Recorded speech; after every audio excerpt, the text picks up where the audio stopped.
Розочка, японочка, кутюр Тилья. Вот она такая, розовато-бежево-белая. Розовато-бежевая, белая, кружевная. Вообще даже на розу не похожая. Ну, вот такая вот она. Сейчас пасмурно, надеюсь, вот этот вот цветочек, он хорошо передается цвет его на видео. Вот еще.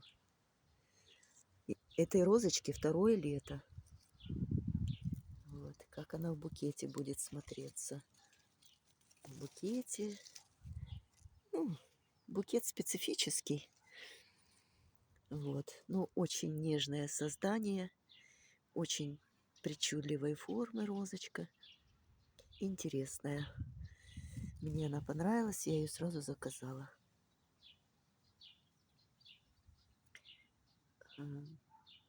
Мельсон сад.